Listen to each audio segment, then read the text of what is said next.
One man with one microphone who listens to Gregory Alan Isaacoff when having breakfast. Welcome to the Trailer Music Composers Podcast.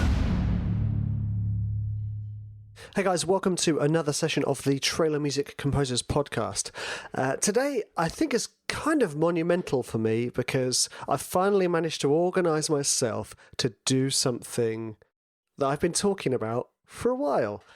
So previously on the podcast, we've had me doing Logic tutorials and composition and mixing and stuff. But I've just uploaded the audio and I've kind of said, oh, maybe eventually I'll upload the video. Today, the importance of today is that the YouTube content and my podcast content are going to become one. When two become one. That's right. Spice Girls reference. So they're going to become one because actually sometimes you just want to hear it. And, you know, I myself just love a podcast because I can listen to the whole thing and just absorb it. Sometimes you want to see what's going on. So in today's episode, I'm going to be doing one of my track walkthroughs of one of my tracks that has been placed on a trailer. And this one specifically was placed last week for the In the Earth trailer. So I'm going to be throwing those in. So you can head to YouTube and watch the actual video, see what I'm doing, or you can just listen to me here. The same will be for the interview, same for future episodes. I'm not sure what I'm going to do for the episodes when I go for a walk in the woods. Maybe I'll do a vlog. Anyway, I hope you guys enjoy this. I really enjoyed I very much enjoyed doing these walkthroughs because it's nice for me to kind of give back to the community. You know, I always listen to a track still to this day and I go, how did they do that? And I just love for people to show you. And that's what I'm trying to do. Be as transparent as possible and as helpful as possible. So I hope you get a lot out of this. And if you do, please reach out and tell me. I love hearing your success stories. And also leave a review of the podcast and subscribe to the YouTube channel as well. You guys are absolute legends. Enjoy. Hey guys, I know you love it when I do my walkthroughs and show you the behind the scenes of my process, you know, showing you how I structured the tracks, how I did my sound design, how I used my samples, what samples I used, etc, etc. So here, this one is very exciting because this track's just landed on the trailer for In the Earth. Again, another terrifying film that I'm probably not going to watch because I'm not a big fan of horrors and thrillers, which is interesting because that's where most of my music lands. So here we go. What we're going to do is we're going to listen through this, talk about how I structured it and built it, and then we're going to talk about what has been used, why it was used, and what you can take away from this.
there we have it.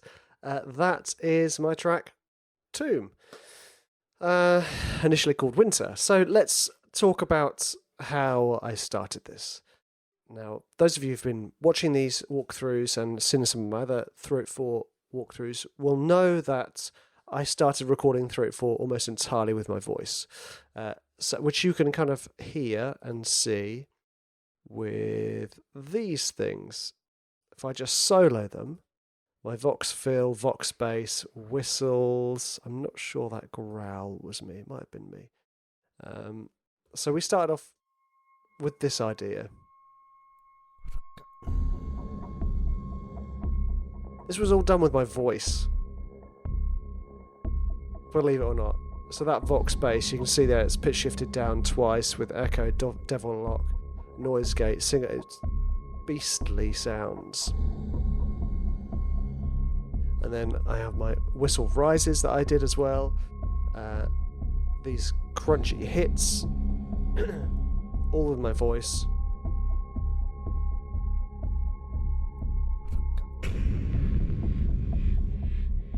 The idea being I layered in the elements. So that's how the track started. We then took these elements here, and got a throat singer to kind of bring new sounds. He didn't just do throat singing, he did all sorts of cool vocal noises. And this one particularly I like. This growl. Signature sound, hello! And that's what I used. You can kind of hear it here. If I took off the devil lock and the space design. How cool is that? So we just layered that in, and I used that to create the sound design elements and the what's the word I'm looking for?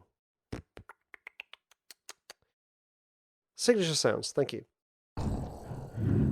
And then we recorded growls and grunts to create breath beats. So then when I got home, I did what I normally do with this stuff, and I grabbed my violin and my cello to create the kind of driving pizzicato, muted plucks, etc., etc. And again, it's just a case of layering it step by step, adding something new until we get to here. Very exciting. And then, of course, I loaded up my own sample library creation, which is the string risers, which is... I use it all the time, especially in this stuff. Just dark, awesome. It's just great. And I use that as a way to sort of bring life to this build. And then you notice there's no drums until the final third, really. I mean, that's the beautiful thing.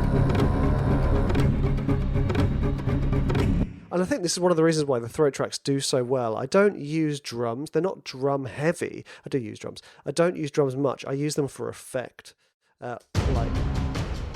Like here, we're going to a new area, which was just a simple tempo change. You can see here, building up the tempo. Another really cheap trick to be economical with your writing. So why did this track get placed? Because of the signature sounds. You watch the trailer and you'll hear the whistle. And you'll hear that violin rake. And you'll hear this.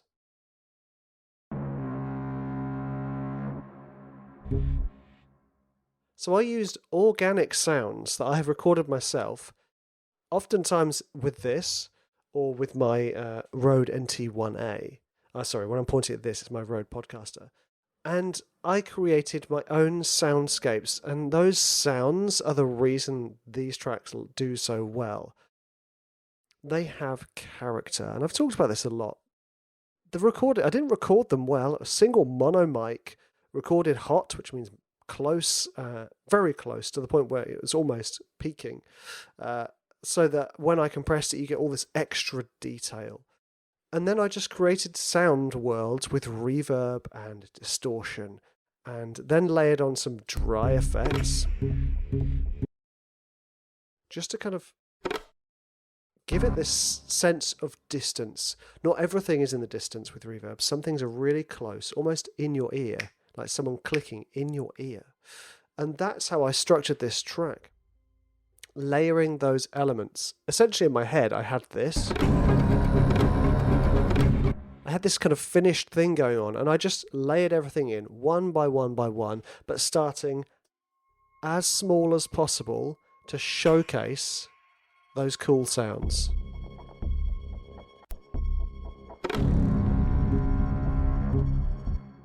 It's that simple. With regard to organic sound design, thriller, horror stuff, in fact, actually across the board with trailer music, if you can get creative with your sounds, if you can make your sound design stand out, if you can make your track have its own unique element, it's going to put you above and beyond every other track. And these throat tracks do really well because of the unique signature sounds that are contained with almost each and every single track. So if you want to take away from this, go and create signature sounds. It doesn't have to be your voice or anything like that. It can be a synth, but it has to be a sound that you have manipulated and shifted and changed, that is there, almost like a boim. You notice I called them boims. They're there for emphasis and for character. So go and have some fun with your audio editing. Go and create some signature sounds that are going to drive your track and give it its own sense of identity.